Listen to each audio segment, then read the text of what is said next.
for joining us on this odd weather world we're in. Actually, it's not really odd. It's winter and it's cold. So that part's not the odd part. But domestically in the United States, we're getting a heavy, persistent dose of cold weather, even to the point here in Florida, southwest Florida.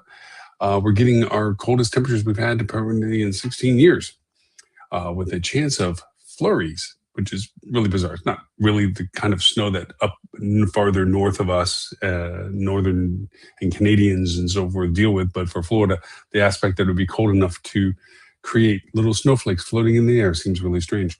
So for all of you in the world that watch these kind of weird things happening that pop up in news, this is one of them for us. Just the weather is, unfortunately, though, very bitterly cold. It is influencing a tremendous amount of expectations and what can and can't be done.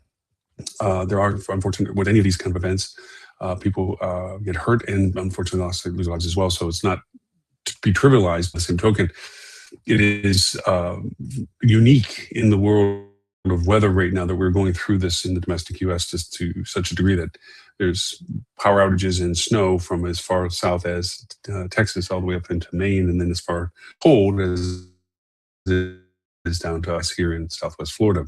So now that I've forgiven weather forecast of the domestic U.S., thank you so much again for joining us. It does. The reason why I'm referring to it is because mentally the topic of today has a lot to do with the influences that these things can create when it comes to travel expectations and travel ability. Also, I was watching some of places that so not keeping track of your ad campaigns correctly and showing basically ludicrous images that aren't related is not selling you anything about people staying with you, because they're looking and going, gosh, you don't even know you're running this ad of people in bikinis when you got 2 foot of snow in that city. So be mindful of the seasonality of your ads. That's a whole sidebar conversation. So today's topic, related to why weather has been brought up by me in this sense, is about travel, more specifically about flying. Now, the topic is related to when do you plan to fly in 2026, and why does it matter to you as a marketer? And the reason for that is that we know that there are primary components associated with any travel planning. There is the destination selection. There is the cost to get to that destination. There's a cost of staying at that destination, the accommodations, which is of highest interest with us. And of course, then there's the cost of food, and there's the cost of the entertainment or the purpose that you're traveling to that destination for. And those 4 components have to work within a confinement of a budget that is being allowed. Now, we've talked about current circumstances financially in the sense of what travel expectations are. And we're in a K economy, meaning that the graph associated with those that have income and the ability to spend it are those that have money are able to continue to do what they're doing. They have affordability. It's not a matter of choice in the sense of whether they can or can't. It's just whether they will or won't, and how much do they want to spend doing it. And the more money they have, the less restrictions they have for it. And then you have on the inverse of that, the people that have the least amount of money, they have the highest impact associated with their ability to make the choice of whether they can even travel, and if they have the finances to even do so, and the restrictiveness of how much money they need to spend. So we have 2 polarizing marketing strategies: those that have enough money to do what they would like, luxury travel, and those that are making hard decisions of their ability to travel.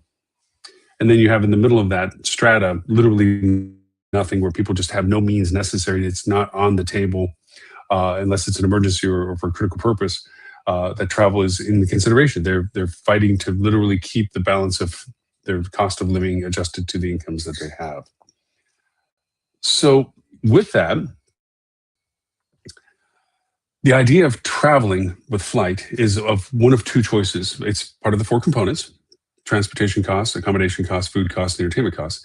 The transportation, all of those 4 components have to fit under the umbrella of a budget value. Now, you've heard me say these many times before, that on average in the continental United States as a particular, it can vary country to country, obviously based on economics and what government there is as to whether they give you money for travel or not. That 10% of your gross income is associated with travel for the entire year. So 10% of anyone's income is related to all the travel they do for that year. Of that, there is usually 2 distinct travel. There is a longer and a shorter version of travel, the shorter being more holiday centric, which we usually see around fourth quarter, or when particular family engagements are, Easter could be as well.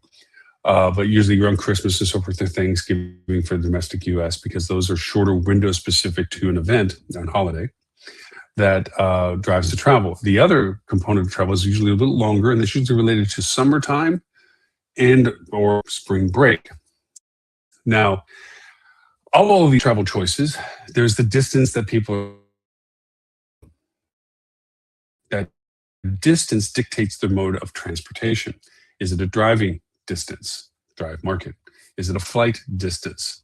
And to be fair, there are other components, there's trains and so forth that have additions for travel that some people choose, but just the volume impact compared to those first two are just not as high.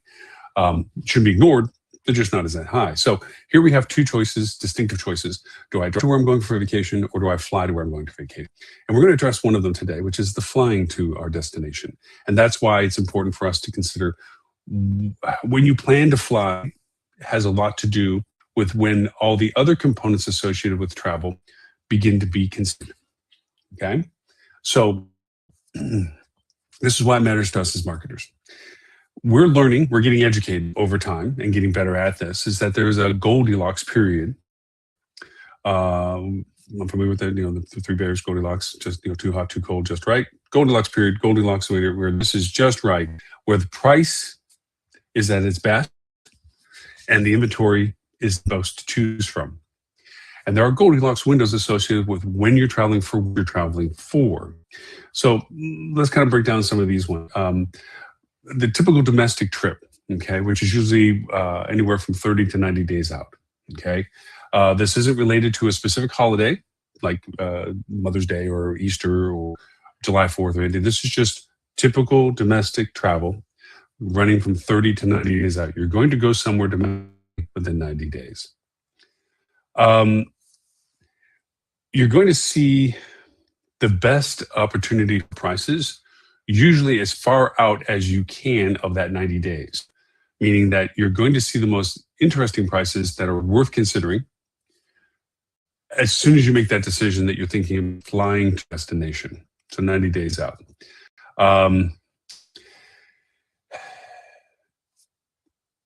It begins to get to a better sweet last choice window anywhere from 21 to 51 days out. So think of it this way. You're thinking about traveling 90 days from now for no particular reason other than it's a time sequence within 90 days.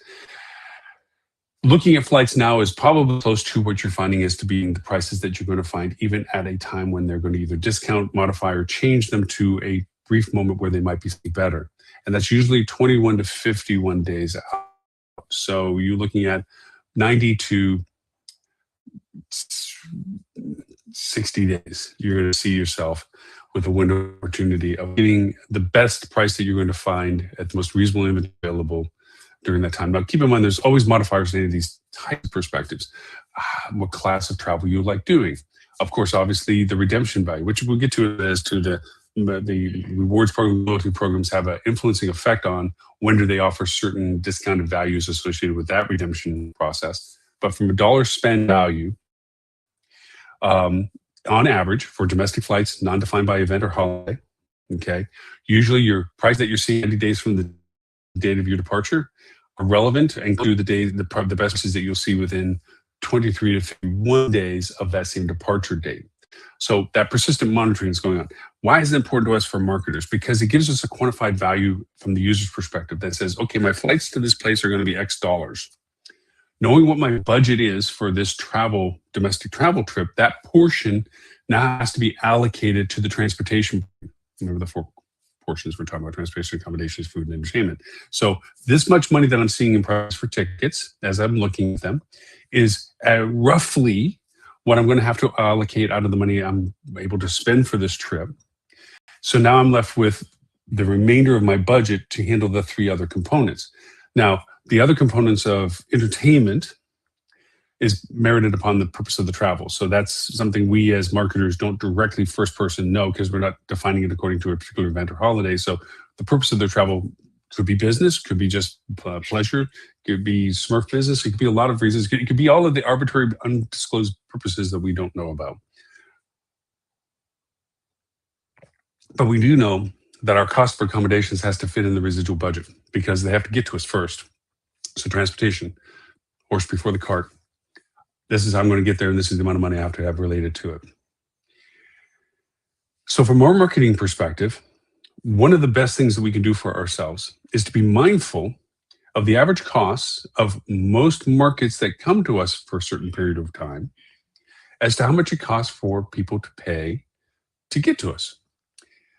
Going back in history, what you would do as a marketer is, let's take June of this year. And we look at our historical June and we say, where did everybody come from? We can look into our PMS system, our folios, and see the geography. There's the feeder markets that are related to the travel that was associated with June. It's not a definitive, this is the only place they're going to come from. It's more about, this is historically where they have been coming from for us and the level of business we got from it. Marketing will either expand on that later or just re-solidify it. But anyway, you look at where they came from. And you, as a stick in the sand, look at the average cost of flights for flying from there to you. What is the average cost? Let's say it's $500. Okay. So let's break some math down for this. Say somebody is making 100,000 a year. We're making round numbers. Not trying to put you into categories of income levels, but say a person makes 100,000 a year, a person, single person, and a single person is traveling. That means if we go according to our statistical numbers, their travel budget for the year is $10,000. Going also with our statistics, if two predominant travel sources come from that, longer and shorter, and let's say this is just quintessentially because it's June, the longer variation because it's not defined by holiday, then let's just say that 60% of that $10,000 goes towards travel for this trip. It's rather generous, but let's just say. So say the flight is $500. That means they have $5,500 left for whatever it is that they're going to have to include for their accommodations, food, and entertainment. Now, that may seem generous, not knowing the length of time they're away, but let's say it's a 7-day trip, okay? So now, how does our ADR fit into what that would cost that guest from these feeder markets? And we, like I said, just arbitrarily picked one and said it costs $500 for us to travel from.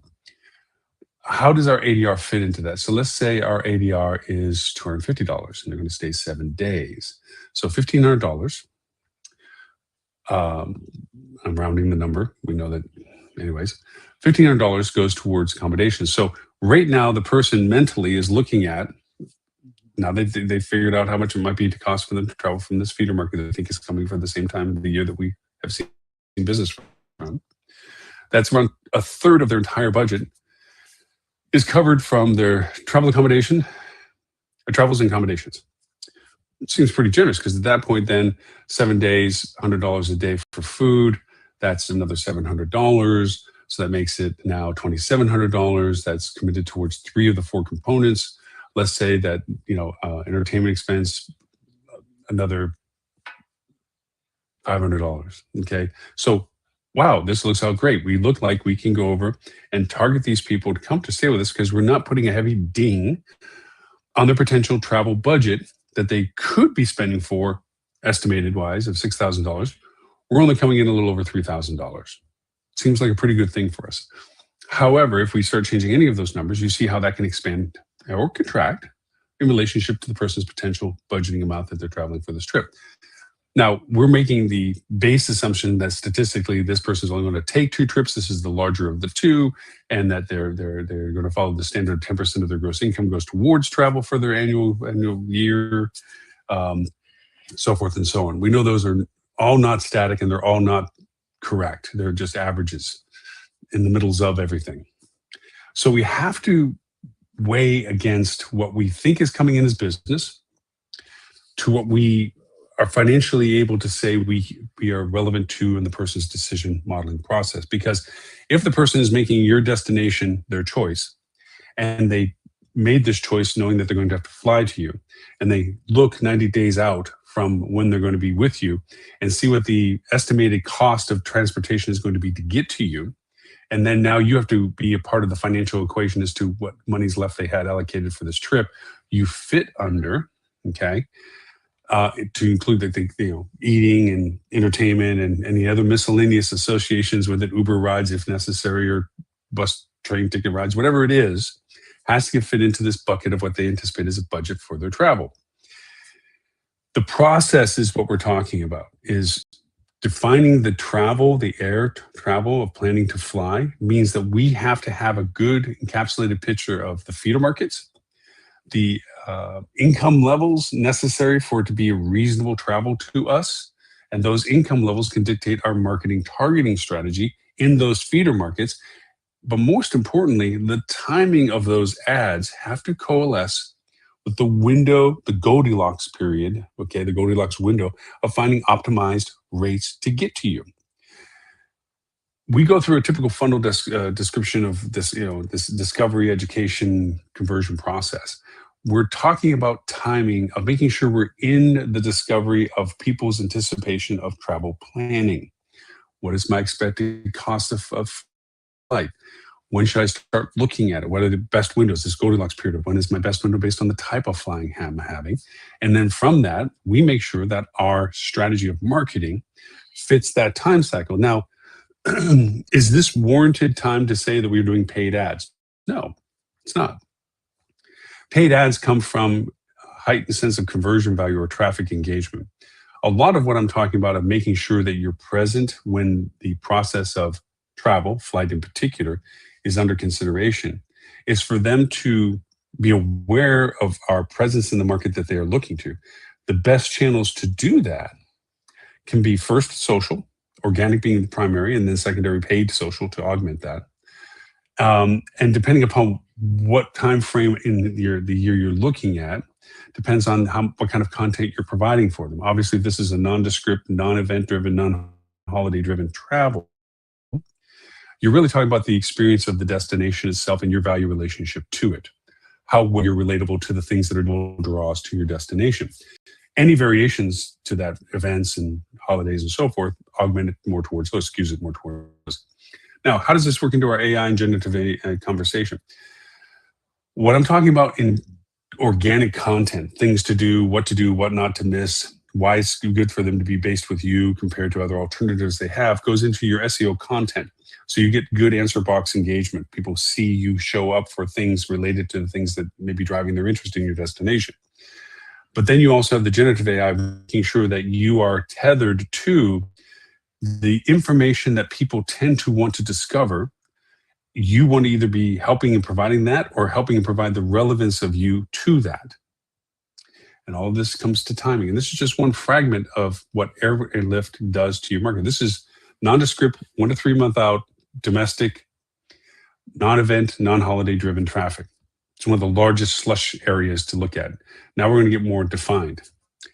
Now you have another iteration of when to plan to fly, and it is the more popular trips, the trips that do land on holidays, that do land on events, World Cup coming up this year, so forth and so on, things that would drive particular interest to a market for a particular reason. These have a 3 to 7 month out period of opportunity, because this is when we say Goldilocks opportunity of finding the better rates with the more substantial inventory to choose from, runs from 3 to 7. And again, it really depends on what you're trying to do. The 7 month window would be a Mardi Gras, a New Year's Eve in New York. Okay. The events, the Super Bowl. Okay. Well, actually, Super Bowl is a different category because you don't know until you know where it's going to be, but you don't know who's going to participate. So those windows tend to be a little shorter, unless you want to pre-purchase and sell it off if you don't want to go. Sorry, digressed. But Mardi Gras and New Year's Eve are good first initial primary examples of things that it's going to happen. Okay. It's going to happen on the event date. And what you do is you plan for it well out when it comes to air flights. You're looking 7 months away from the event itself, because here's what the airlines do know. They know people are going to go, and they know that they're going to be used a lot, and they know they're going to get a high price to be able to do that. So they're not in a strategy of making many changes related to it. What you're fighting at this point is inventory availability, options that you want that 5 months into it, or 2 months from the event, or 1 month from that just aren't going to exist. Also, as a hotelier, you know that if you don't lock your rates in for these major milestone events that you're going to be exploited. Robert Kolb, dear guest of ours, friend of ours, so forth on the show, is a master at finding the one bad revenue manager that didn't know how to gate or fence or control high demand periods with max rate opportunity for revenue yield. He will find one every time when we go to conferences and so forth. He'll find that one hotel that didn't do it right and expose themselves to a rate offer that brought a rate way lower than it should have been for an event that could have driven the rates so much higher from it. So if you ever need great advice about that, Mr. Robert Cole is your man. Anyways, so you have these major events that you have to look at and say, well, I have to make these kind of pre-plans. How does that relate to us as marketing? Well, one, we also know those same events. And if you're in a Mardi Gras or New Year's Eve, you know you're going to lock and load your high prime rates and just there it is. What you can also do is consider how you can expand the demand value to your market so that you can maybe shoulder it a little bit more. Instead of just being a singular event traffic where they're in and out and done in 3 days, create some sort of capability in which they can stretch an earlier stay or a later stay.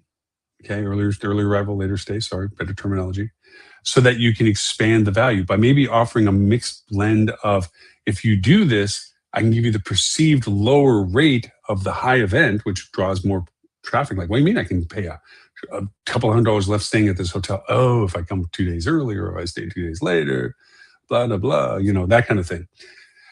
People expect it. They know that's how we do these things. It's not like you're basically saying, yes, this rate is lower, but under the condition that you're also staying longer.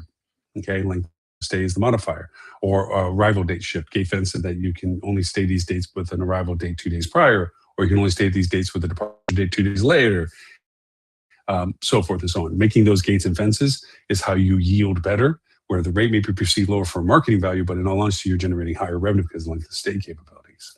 But to take away from our conversation, when you're planning to fly for major, certain specific events like this, Tokyo Cherry Blossoms, that's the one I was missing in my head. Anyways, then do it as far out as possible, because that is most likely, from the benefit of inventory availability, your best inventory availability. The prices aren't really going to change much. They might flex depending upon pace of demand that the airlines, and they need to increase incentive value to, maybe they transition over where they had 2 mechanicals, 2 planes, traveling for a particular event destination, and they see demand cycles and see that maybe they could put a 3rd mechanical in, they bring a threshold for that. So they modify prices temporarily to spur demand to fill that 3rd aircraft. Those things happen. That's a strategy component. Remember, airlines are very unique in the sense that they control supply and demand.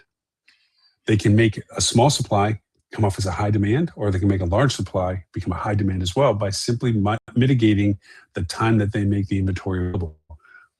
Like starting out and saying that you're a 10-room hotel and then expanding up to 1,000, depending upon how much you can sell. That's why Airbnb and VRBOs and so forth have such a strong influence on these types of periods of time, because they are unconstrained demand.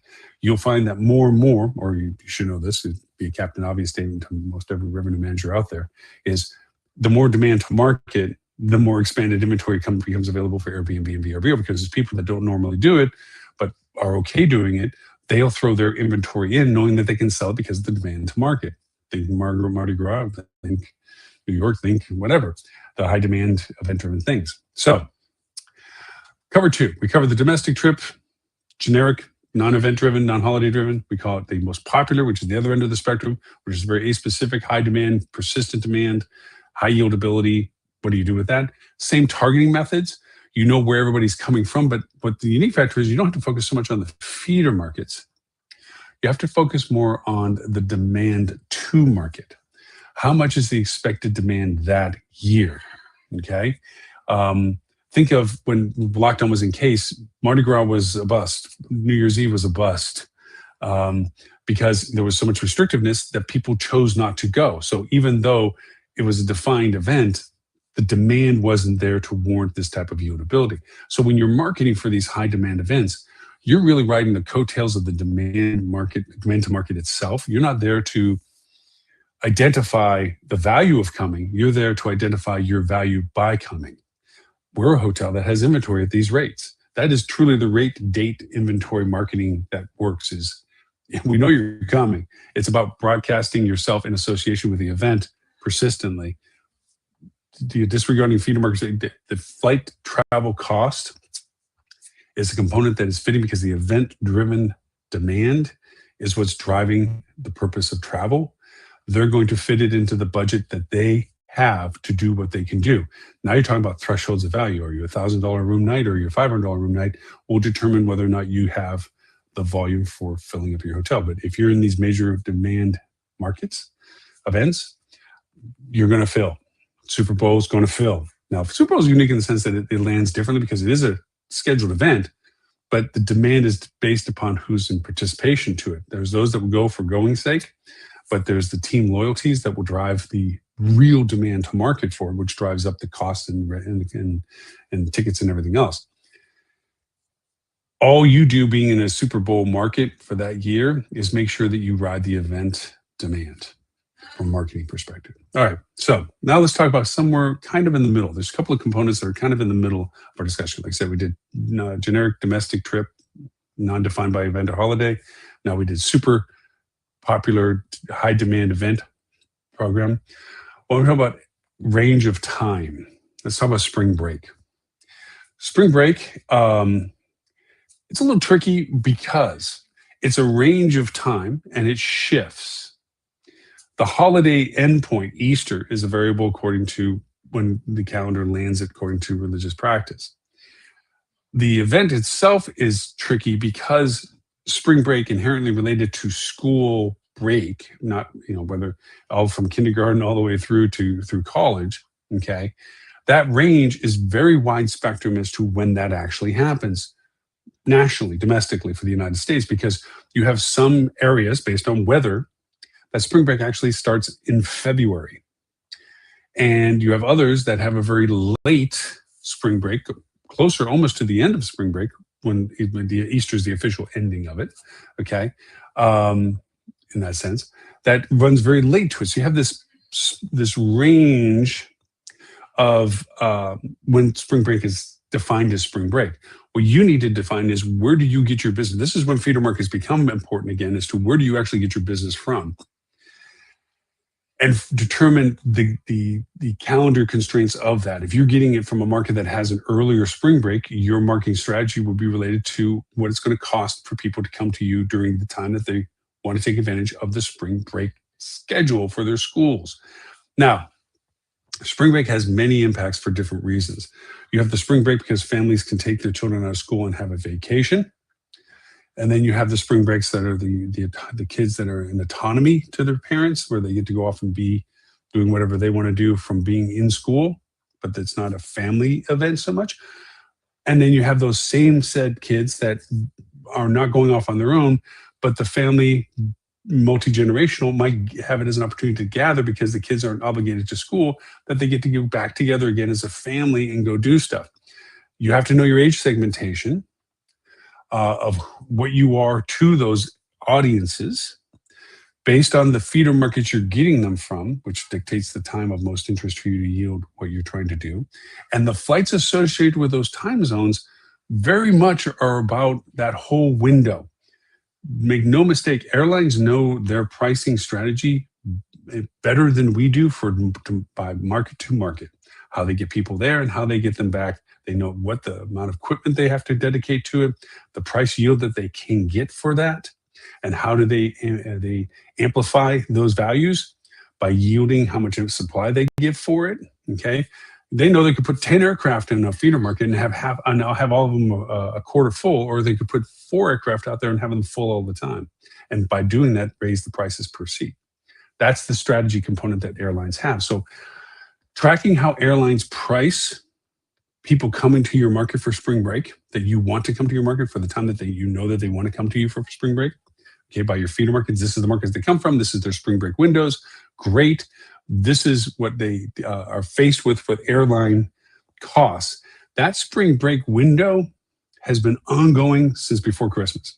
Strange as it sounds, when we get so fixated on holidays that are in front of us and not what is the next event past it, a lot of spring break choices are best made prior to Christmas, right? Really kind of after Thanksgiving, in that range of. because now you're looking at, and this again depends on when your spring break time frame ends or lands on your market from your feeder markets, is people are looking at what opportunities they have for rate. And again, it gives them the benchmark of how to allocate what it's going to cost to fly to your destination, to know how much money is left for them to spend on the next question, which is accommodations, where we're going to stay. And that usually gets tethered to the entertainment costs, because food and beverage also gets played into it, but that's a function of value, unless they're going there for culinary adventures. But most of the food cost goes related to filling the gaps between what's left over and what they want to try to not miss. But most of it's about what do they want to do and where do they stay in relationship to what they want to do outside of the context of what it costs for them to get there. Okay. So if you look at it in normal travel, the highest value cost that first gets considered is how much is it going to take to get there. Unless it's a new market and they got to know, well, can I even afford once I get there? Then they will look at us in collusion. That's the discovery phase. But most destinations that have been chosen, the first financial reference point is what's going to cost me to get there. Then what's going to cost me to stay there. Then what's going to cost me to do what I want to do there.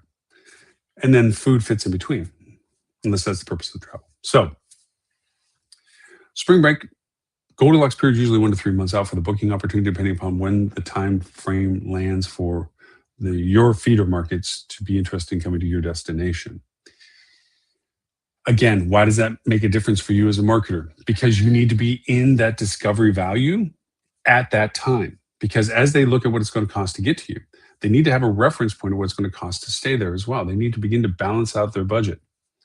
And if you can be in the dialogue, the helpful answer box dialogue for Google, or the generative AI solution value content for discovery, then you become part of their thought discovery process at a very high level.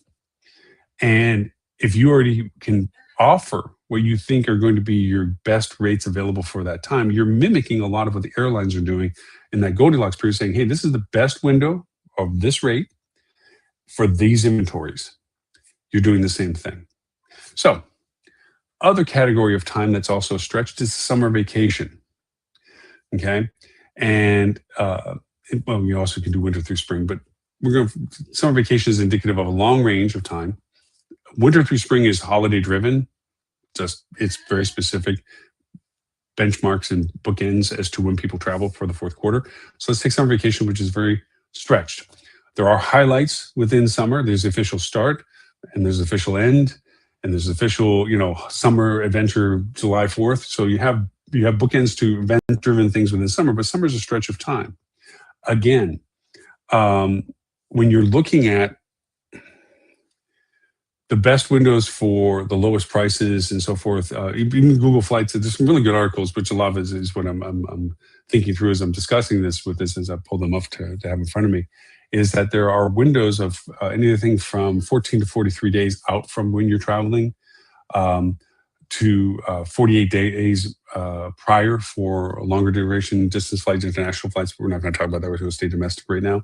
So you're looking at anywhere from 2 to 4 weeks, 5 weeks, sorry, 2 to 5 weeks, that you're going to find in range the most optimum Goldilocks window prices for airlines for your summer travel. So how does that translate? The earlier that you travel, people are traveling to your destination in the summer, back that up by 5 weeks, and that's when you should be in the context of framing your feeder markets, framing the cost of what the airlines are saying is going to take from flights for those flight feeder markets, and seeing how your ADR rate augments that out of the budgetary value of a travel distance forward. Now, if it's generic summer and it's not specific concert or event in your destination's purpose, it's just a general summer adventure, then the duration of stay stays longer, which means your ADR has to fit that. If it's a shorter event-driven thing, then you can have a higher ADR because it's a shorter window of stay. These are all variables that your revenue management team and your marketers have to collaborate with. If it's a concert that's coming and you know that it's a high drive for the weekend or early week or whatever the concert dates land on, you know that the window of demand is for that time. Now, is there any value to being able to stretch that, like we talked about for the high-end destination landings and so forth? That's for you to determine. Can you get them a couple of days earlier? Can you make them stay a couple of days later? Or is it really in and out for what's going on? If that's the case, then that's the boat you ride, to make sure that you optimize your rates for just those windows of opportunity. Because you know that the flights, again, and this is where the conversation comes up, you may want them to come in a couple of days earlier, but the flights are just as expensive for this event in your destination to get to by flying as it is to come in a couple of days earlier. So again, you have to know what your prices are with the airlines to know how you land according to what it's going to cost to get there. If you see your airline saying, it's $500 to fly on Thursday, but it's only $200 to fly on Wednesday, you know that they have the same consideration you have. Nobody's going to come earlier because there's no reason to come earlier. You either take that at face value and say, I'm not going to push it, or you're going to say, look, if it's costing them less to come in a day earlier, let me cost less for them to stay with me a day earlier, or stay less during the event over a longer stretch, like the stay requirement fence, okay?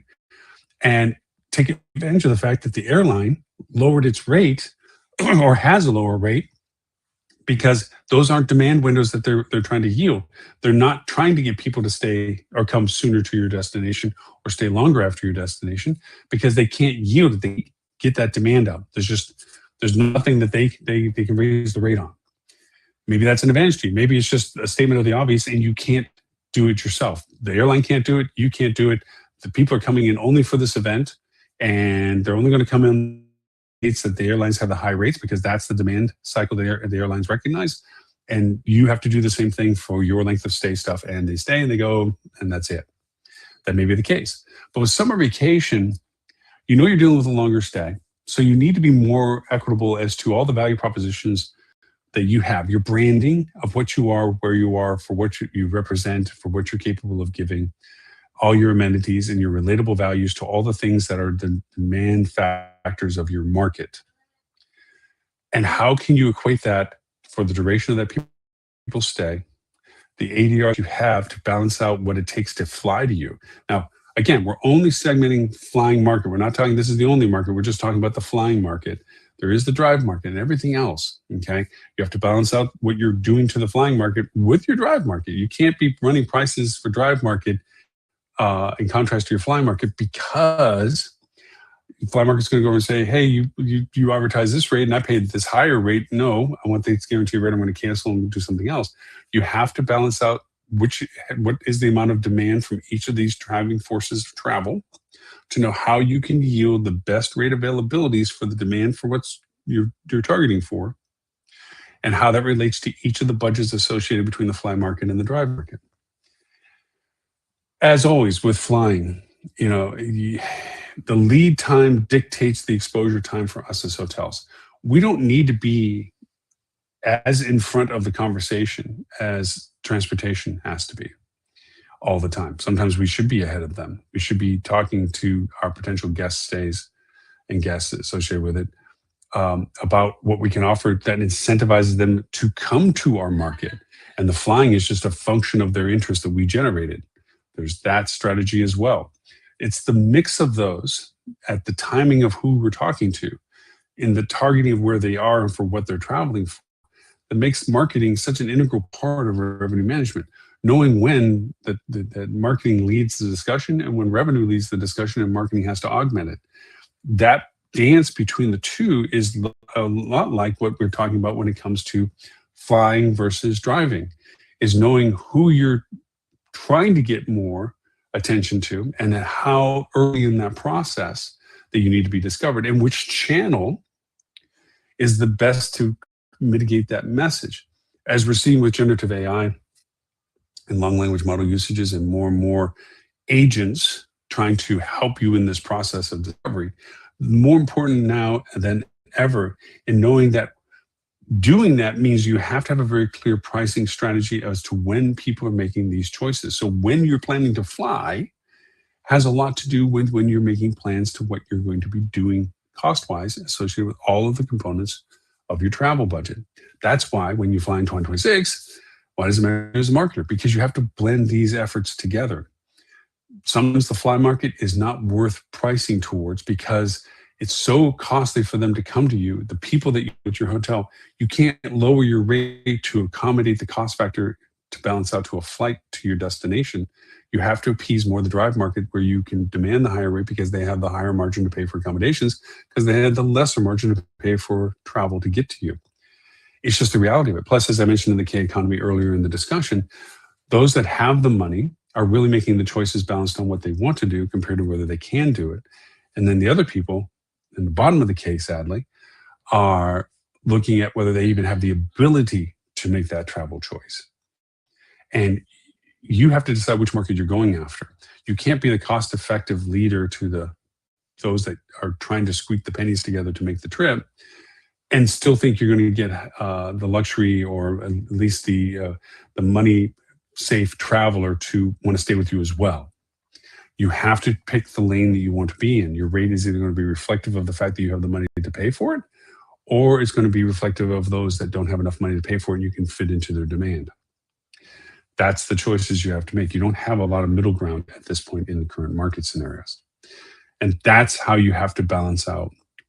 If you're going to chase air flight to your market for things, that is the market demand feeder travel to you get to you, that it's nobody's driving to you for these things. They're coming from destinations that require travel.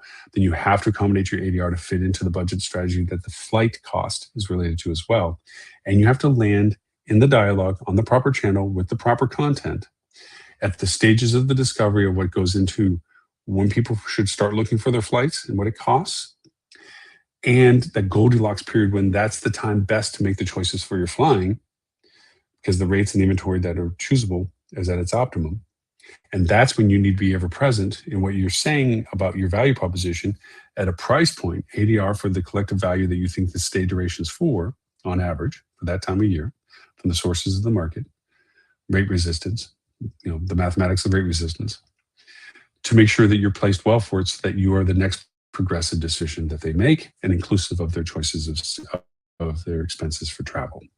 So that was our topic of today. When do you plan to fly in 2026 and why does it matter to you as a marketer? Hopefully it was a helpful thought process discussion for you as to going through the processes of how you analyze your marketing strategy. We're in January, soon to be February, 2 days away from turning into February. How fast the months go, right? With the weather for everywhere this weekend, I think the kid doesn't go fast enough, sadly. But think through the process as you're mulling with your new budgets. I can tell you that a lot of you don't, because I'm seeing, again, bikini-clad people on poolside at hotels that are located in the northern part of our country that I know the pool is probably a cube of ice and nobody would be anywhere near wearing that kind of clothing in the weather you currently have. So it's a tone-deaf message. And you're not selling, come to us in summer, like we just talked about. You're not talking about that. You're talking about here and now. Here's our offer now. Here's our rate now. And you're showing a picture of poolside, and it's not an indoor pool. Tone-deaf message. If you're selling summer, about, hey, think about warm, think warm, think warm. This is what we're going to have come summer. Please join us. Different strategy, different purpose, different message. Not seeing it from places I'm looking at going, wow, that's a lot of tone-deaf automated marketing that nobody's looking at and paying a lot of money for to be exposed. Anyways, for those of you watching on our TV channel, Hospitality Channel, thank you as always for your patronage on that. We're in 209 countries. For everyone watching us in the amazing time zones of the world that you do, thank you so much for that. We do recast the show for those that may not already know. 11:30 a.m. Sydney, Australian time for our APAC friends, 11:30 a.m. Wednesday morning London time for our EU and Mideast friends.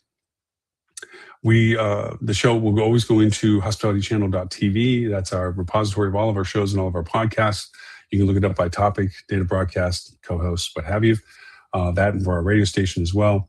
We translate in 11 languages, subtitled, so that you don't have to keep up with my fast wording sometimes. He does pretty good on the captioning for all of it. And the languages that are around the world that we see the highest audiences in, we do that. We do have Hospitality Radio, which is a linear broadcast that has all the diversity from a variety of sources. We talk about marketing and sales and operations and meta search and accounting and lots of stuff in different channels that we present in a linear fashion on hospitalityradio.com. Our app, Hospitality Channel, is available on Apple iOS and Google Play. It's an augmentation of our TV channel.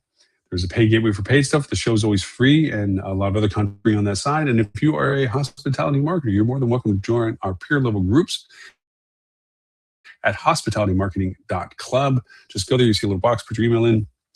We send a quick quiz to make sure that you are legitimately a hospitality marketer.